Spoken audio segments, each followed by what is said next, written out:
दोस्तों GK study with Rakesh में आपका हार्दिक स्वागत है। और भी दोस्तों कैसे हैं? बढ़िया होंगे। कैसे चल रही है आपकी क्लासें? मस्त चल रही है। सबसे पहले तो अपने दोस्तों तक लिंक शेयर करें। भी लिंक शेयर नहीं करते आप, लिंक शेयर कर दीजिए भी।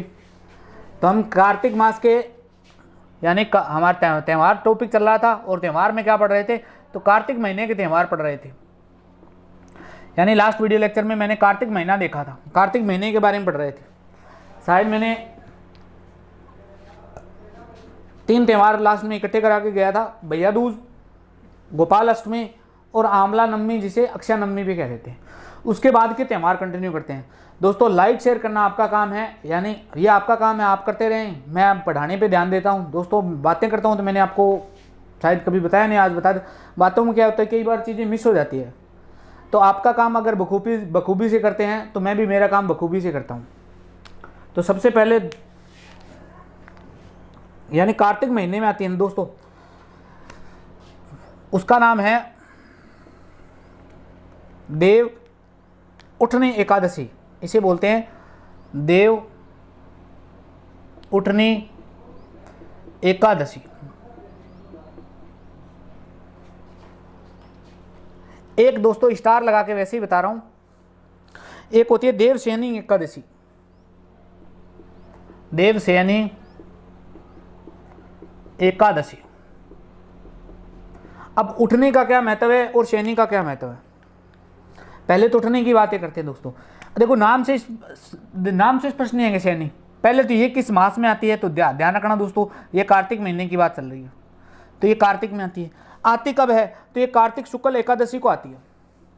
कार्तिक शुक्ल एकादशी का मतलब 11 को आती है। ये कब आती है? तो ये ध्यान रखना, आषाढ़ शुक्ल एकादशी को आती है। आषाढ़ शुक्ल 11 को आती है। भी समझ में आ रहा है दोस्तों? यानी 2 है त्यौहार, हालांकि दोनों नाम सेम है, इसलिए मैंने साथ में उठा लिए। हालांकि हम महीना कार्तिक पढ़ रहे हैं, लेकिन मैं आषाढ़ को साथ में बता रहा हूँ। क्यों बता रहा हूँ? क्योंकि नाम सेम। ये देखो देव उठनी, उठनी का मतलब देवता उठ जाएंगे, और शयनी का मतलब देवता सो जाएंगे भाई। ये कब का आती है? तो कार्तिक शुक्ल 11 को आती है। 11 लिखा हुआ है दोस्तों, सेकंड नहीं है।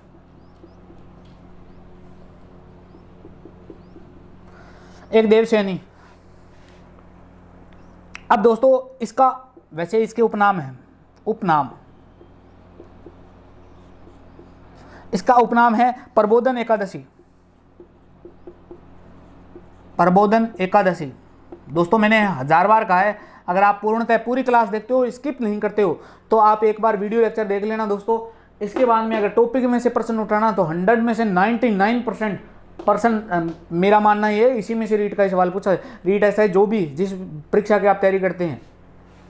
प्रबोधन एकादशी, प्रबोधन एकादशी के बाद में इसे बोलते हैं तुलसी एकादशी। आप लाइक शेयर नहीं करते वरना मजा आ जाए दोस्तों। कहते हैं भगवान विष्णु, यानी दोनों भगवान विष्णु से जुड़ी हुई, भगवान विष्णु। पहले इसको कंप्लीट करता हूं दोस्तों, फिर समझ में आएगी। इसको कहते हैं भगवान विष्णु क्षीर सागर, यानी समुद्र में 4 महीने के लिए सोने के चले जाते हैं। भगवान विष्णु 4 माह के लिए क्षीर सागर यानी समुद्र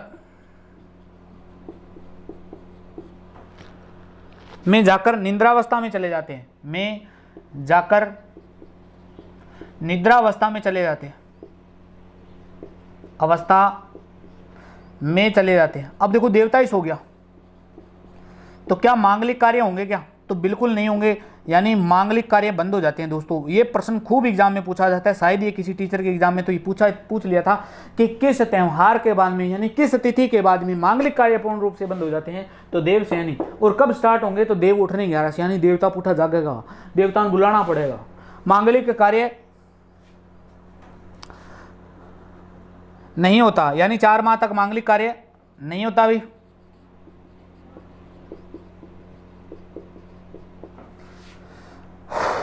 यानी ये पहले पढ़ी जाती है, ये बाद में आती है दोस्तों।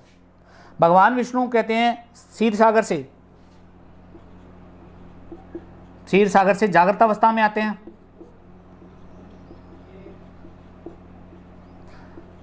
अब दोस्तों क्या हो जाता है, मांगलिक कार्य स्टार्ट नहीं हो जाएंगे क्या? यानी मांगलिक कार्य, सभी प्रकार के मांगलिक कार्य स्टार्ट होते हैं, मांगलिक कार्य स्टार्ट हो जाएंगे भी, यानी शुरुआत, मांगलिक कार्यों की शुरुआत हो जाती है दोस्तों। इस दिन कहते हैं तुलसी, जो घरों में पौधा होता है ना दोस्तों, तुलसी की शादी करा दी जाती है शालीग्राम से। शालीग्राम ओ तुलसी गरारा को नाम है, आज थाने पतो चालियो से तुलसी गरारा को समझो। अरे तुलसी गरारा को नाम है वो, भाई नाम है, नाम बता दिया मैंने। शालीग्राम से शादी करा दी जाती है और विष्णु का व्रत किया जाता है इस दिन। विष्णु का व्रत तो इंपॉर्टेंट नहीं है, ये बातें इंपॉर्टेंट है। क्षीर सागर में कब चले जाते हैं, किस तिथि के बाद में मांगलिक कार्य स्टार्ट होते हैं, किस तिथि के बाद में मांगलिक कार्य स्टार्ट नहीं होते। एक तो ध्यान रखना, गौर गौर के बाद में कभी त्योहार नहीं आता है। यानी एक कहावत भी होती है राजस्थान में, ले डूबी गणगौर, ऐसे ऐसे कुछ कहावत होती है। अभी थोड़ा मेमोराइज नहीं है तो बता दूंगा। वैसे कार्तिक महीना, कार्तिक महीने यानी देव उठने 11 कब आती है, तो कार्तिक महीने की 11 को आती है, शुक्ल पक्ष में आती है दोस्तों। देव सैनी कब आती है, तो आषाढ़ शुक्ल एकादशी को आती है दोस्तों। इसे बोलते हैं, यानी इस दिन देवता सो जाते हैं, इसलिए सभी मांगलिक कार्य बंद हो जाते हैं दोस्तों। और मांगलिक कार्य बंद हो जाते हैं तो मांगलिक कार्य स्टार्ट कब होते हैं, तो कार्तिक महीने के हो जाते हैं दोस्तों। ये पूरे 4 महीने का समय होता है दोस्तों इस समय। यानी उपनाम प्रबोधन एकादशी और तुलसी एकादशी क्यों होती है। तुलसी एकादशी तो तुलसी की शादी हो जाए, घरारो आ जाएंगे शालीग्राम, आप भी करवा चौथ का फिर व्रत रखने ला जाए, स्टार्ट हो जाएंगे अभी, समझो।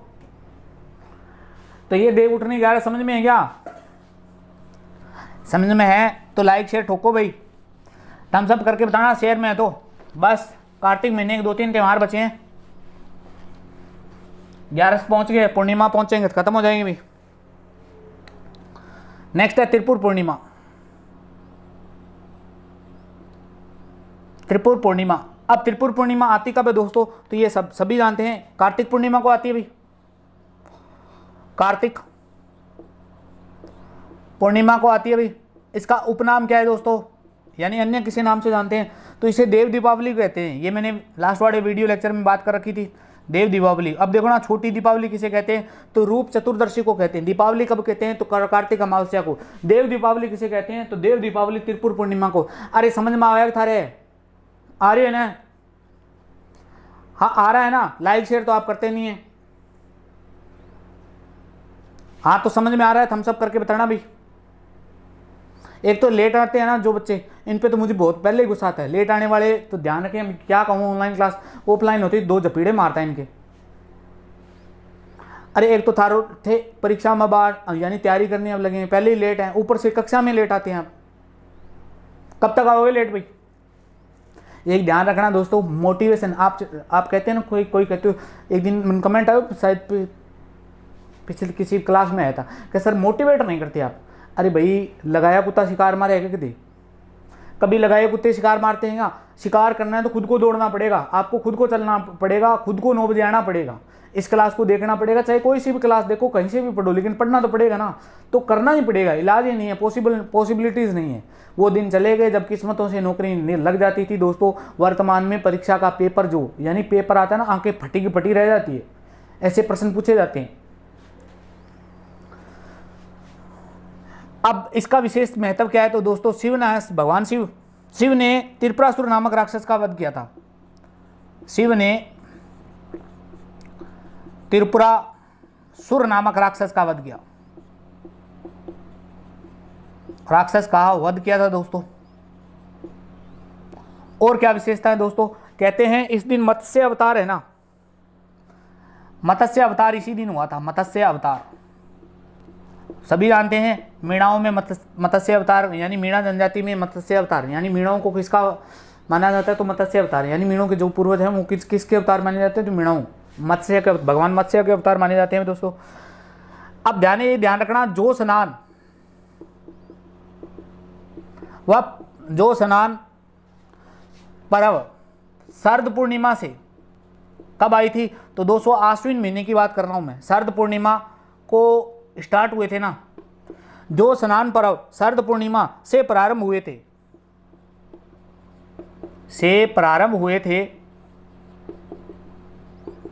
वो अब सारे क्या है, वह कार्तिक पूर्णिमा को पूरे हो जाते हैं। वह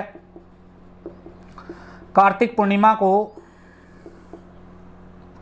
पूर्ण हो जाते हैं अभी।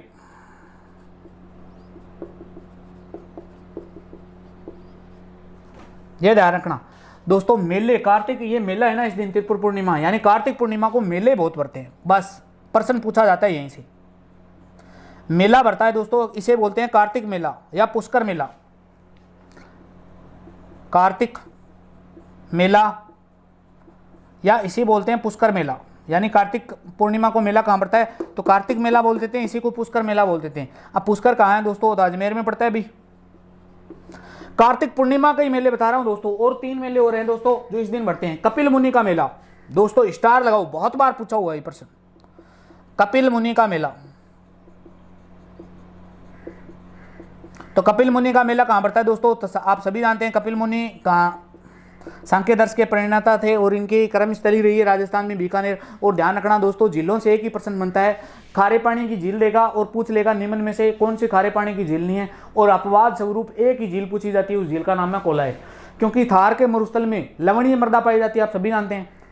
अरे ये तो बात सभी को पता है, यानी थार के मरुस्थल में लवणीय मृदा का विस्तार पाया जाता है। अरे लूणी नदी है, पहले मिट्टी नहीं होती क्या, सॉरी खारी नहीं होती क्या, मिट्टी होती है सॉरी, और लेकिन जब बालोतरा के संपर्क में आती है तो खारी नहीं हो जाती क्या, क्यों हो जाती है भी, क्योंकि जमीन में लवण पाए जाते हैं। अरे अपनी ज़मीन है, दिन या रात में पानी लगाओ, सुबह सुबह सफेद परत नहीं जम जाती क्या, जिसे रे कलर ऊसर बोलते हैं। आप मिट्टी टोपी करवा रखा है वैसे तो मैंने। कपिल मुनि का मेला कहाँ बढ़ता है, तो बीकानेर में बढ़ता है दोस्तों। एक ध्यान रखना, कपिल धारा का मेला, ये भी नाम जुड़ा हुआ है। कपिल दिख रहा है भाई, कपिल धारा का मेला ये बढ़ता है भाई सीतावाड़ी में। सीतावाड़ी कहाँ पड़ता है, 12 में, सीतावाड़ी 12 में। एक मेला और बढ़ता है दोस्तों जिसे आप बोलते हैं चंद्रभागा मेला, ये पशुओं में पूछा जाता है दोस्तों। चंद्रभागा मेला झालरा पाटन झालावाड़ में बढ़ता है दोस्तों। झालरा पाटन झालावाड़, ये लो दोस्तों, इतने इस दिन मेले बढ़ते हैं। मेले भी साथ साथ में बता दिए मैंने। यानी कार्तिक मेला कब बढ़ता है, तो कार्तिक पूर्णिमा को बढ़ता है। किस ये इस पूर्णिमा को क्या कहते हैं, त्रिपुर पूर्णिमा कह देते हैं दोस्तों। तो आई होप ये समझ में है दोस्तों, समझ में है, नहीं समझ में तो एक बार कौन 4 बार वीडियो देखियो। कभी भी मैं आपको आपके ये जितने भी वीडियो है ना लेक्चर, एक तो कभी भी इनको पैड नहीं किया जाएगा, ये बात विश्वास रखना दोस्तों। पैड समझते हो, यानी यूँ नहीं होगा कि जैसे ही अपना चैनल सक्सेस की ओर पहुंचता है तो अपने भी कोर्स के पैसे लगने, ऐसा कुछ नहीं करेंगे भाई दोस्तों। आप सबका प्यार ही चाहिए, बस इतना ही बहुत है, क्या करेंगे पैसों से। नेक्स्ट दोस्तों, इसके बाद में एक मेला आता है जिसका नाम है मकर संक्रांति। दोस्तों ये अब की बार के राजस्थान पुलिस में पूछा था।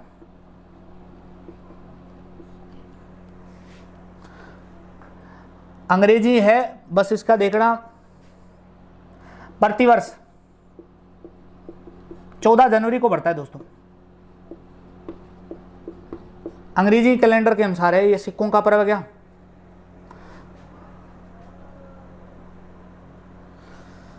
मकर राशि पर सूर्य होने पर, यानी मकर जो राशि होती है ना, मकर राशि पर सूर्य होने के कारण, पर सूर्य होने के कारण इसका महत्व है दोस्तों, इसका विशेष महत्व है।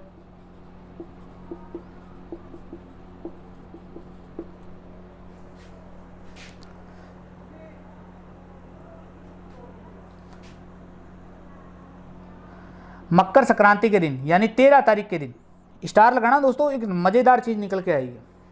यानी दीपावली के बाद में एक मुख्य त्यौहार आता है, ये आता है। अरे दीपावली, कार्तिक अमावस्या, अमावस्या के बाद में आप सभी जानते हैं पूर्णिमा, पूर्णिमा के बाद में एक त्यौहार आता है। आप इसको हम पढ़ेंगे लेकिन बाद में पढ़ेंगे, लेकिन अभी इसका चर्चा क्या है तो ये बीच में पढ़ रहा है, इसलिए मैंने साथ में बता दिया। ये सिर्फ और सिर्फ अंग्रेजी कैलेंडर के अनुसार ही पूछा जाएगा, हिंदू कैलेंडर के अनुसार नहीं पूछा जाता। संक्रांति के एक दिन पूर्व, संक्रांति के एक दिन पूर्व तिल के लड्डू बनाए जाते हैं दोस्तों। तिल के लड्डू,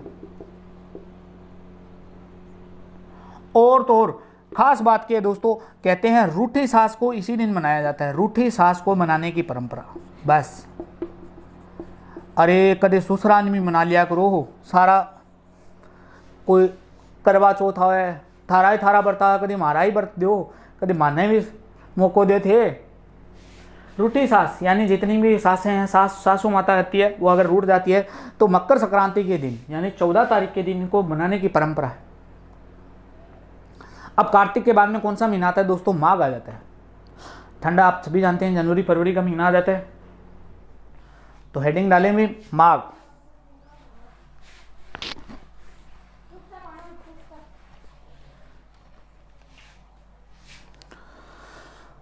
माघ माह के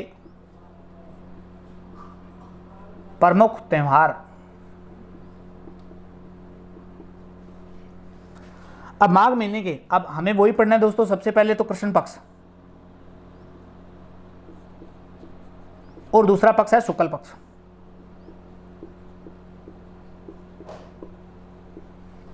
कृष्ण पक्ष में दोस्तों बस 2-3 इंपॉर्टेंट है। एक तो आता है चौथ को, एक आता है आपको 11 को, एक आती है अमावस्या। दोस्तों एक आती है पंचमी, इसे बोलते हैं बसंत पंचमी, एक आती है यानी पूर्णिमा को। अब कौन सा त्यौहार आता है ये देखें दोस्तों। चौथ को जो आता है ना त्यौहार दोस्तों, उसे बोलते हैं तिल चौथ।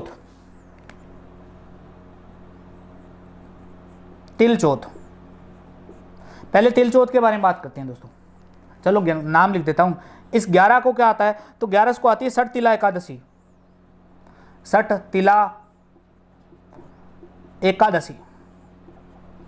अमावस्या को कौन सा आता है दोस्तों? तो अमावस्या को बोलते हैं मौनी अमावस्या। ओहो, मौनी अमावस्या। मौनी अमावस्या का भी अपना एक महत्व है दोस्तों, यानी मौन रहकर व्रत किया जाता है और आत्म बलि दी जाती है। बस अरे मौन रहोगे तो आत्म बलि देनी पड़ेगी 4 दिन। मनुस्मृति के लेखक आचार्य मनु का जन्म दिवस है इस दिन, इसीलिए मौनी स्मृति बोलते हैं। हालांकि चर्चा करेंगे सबकी डिटेल में, कोई टेंशन लेने की जरूरत नहीं है। इस दिन मनाई जाती है दोस्तों बसंत पंचमी। बहुत मोस्ट है दोस्तों, सबसे बार ज़्यादा परीक्षा में प्रश्न पूछा हो बसंत पंचमी कब मनाई जाती है, तो माघ महीने में मनाई जाती है। बसंत पंचमी के अधिदेवता श्री कृष्ण होते हैं दोस्तों। ऋतुराज बसंत का प्रारंभ माना जाता है। पूर्णिमा के दिन क्या मनाया जाता है? तो माघ पूर्णिमा। तो सबसे पहले तिल चौथ की बात करते हैं। माघ महीने के समझ में है दोस्तों? अरे समझ में है कि है तो भी लाइक, देखो इतने जने देखते हैं, लाइक कम से कम ज़्यादा नहीं होना चाहिए, लाइक पहुंचा दिया करो। और दोस्तों एक बात ध्यान रखना, कोई भी क्लास देखते हो तो स्किप मत किया करो। स्किप करने से क्या होता है, एक तो यानी आप क्या ग्रहण करने में वो कभी ग्रहण नहीं कर पाते। टीचर को जो भी क्लास देखनी है पूरी देखो, यानी क्यों तो अब 5 मिनट देख के वापस छोड़ दो, उसके वो 5 मिनट बाद में अच्छी चीज़ बता दो, तो ये भी ध्यान रखना। तो पूरी क्लास देखें दोस्तों। तिल चौथ माघ कृष्ण चौथ को आती है, इसे संकट चौथ कहते हैं दोस्तों, यानी इसका अन्य नाम क्या है? संकट चौथ कहते हैं इसे। उल्लेख ये मिलता है कि गणेश जी और चौथ माता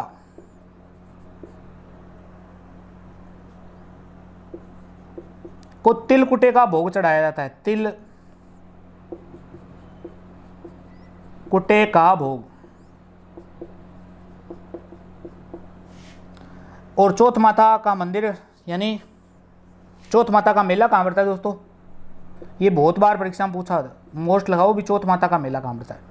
तो चौथ माता का मेला बढ़ता है चौथ का बरवाड़ा सवाई माधोपुर में, और ये खनिज है इसके भी लिए जाना जाता है। चौथ का बरवाड़ा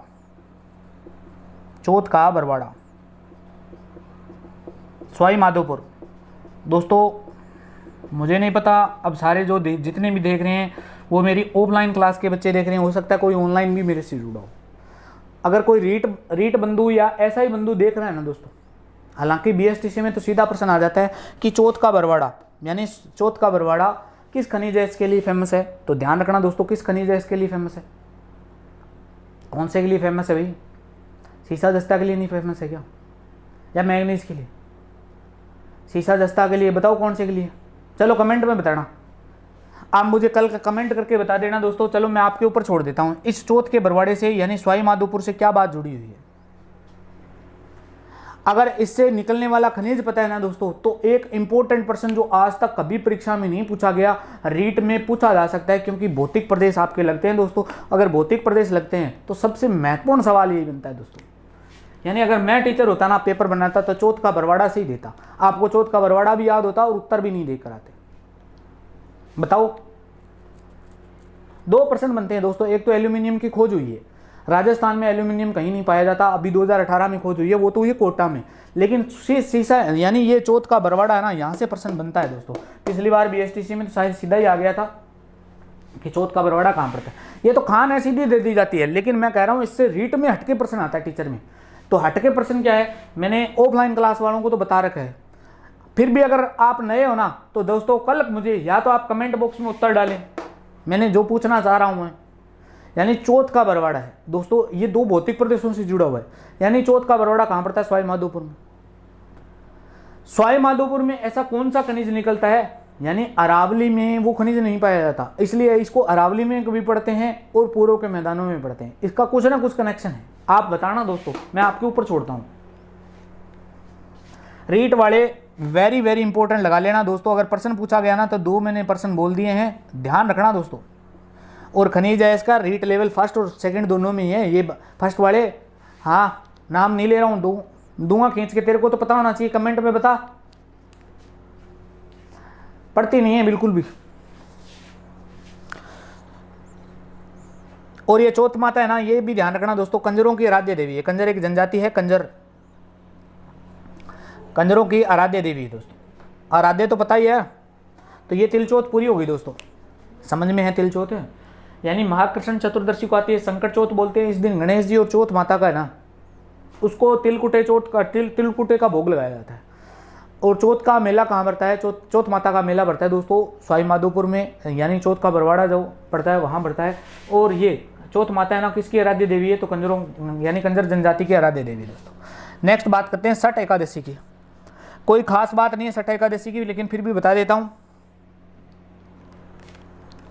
छठ एकादशी माघ कृष्ण एकादशी को मनाई जाती है दोस्तों।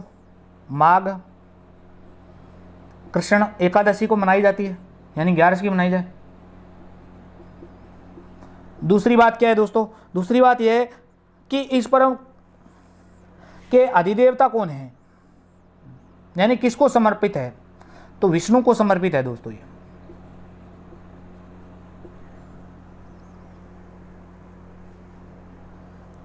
कहते हैं काली गाय और काले तिल, काली गाय व काले तिल, काले तिल के दान का महत्व है। अभी दान दिए जाते हैं। और तो और यानी 60 तली और तो क्या किया जाता है? 6 प्रकार के तिलों का प्रयोग होता है। खैर इतना नहीं पूछा जाता दोस्तों, बस यही ध्यान रखना, ये भी नहीं पूछा जाएगा।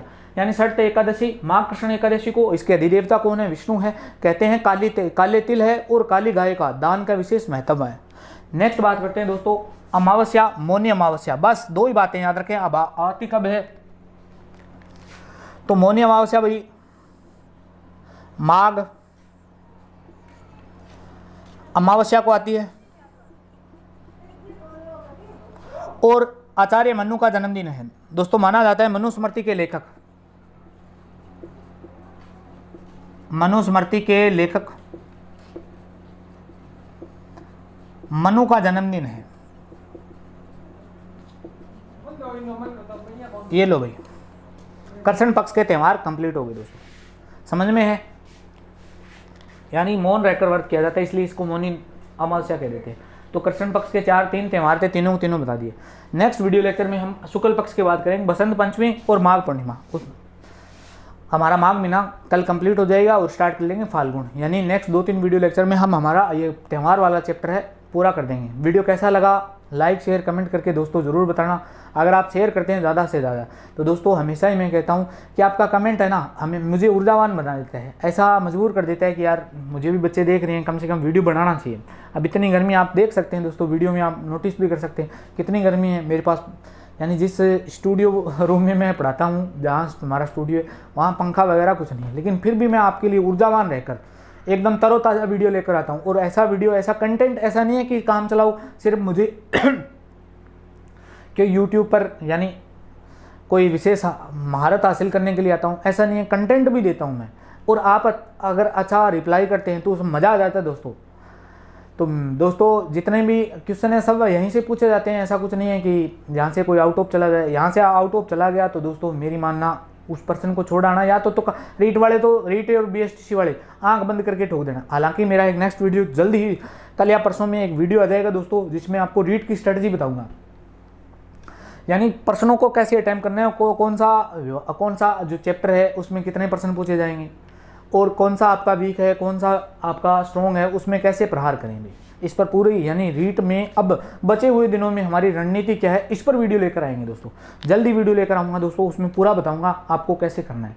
और छोटी सी बात बता देता हूँ, रीट में और BSTC में नेगेटिव मार्किंग है नहीं, तो आंख बंद करके ठोक देना, सभी क्वेश्चन जरूर ठोक देना दोस्तों। तो मिलते हैं दोस्तों जल्दी नेक्स्ट वीडियो में, तब तक बने रहिए। धन्यवाद दोस्तों।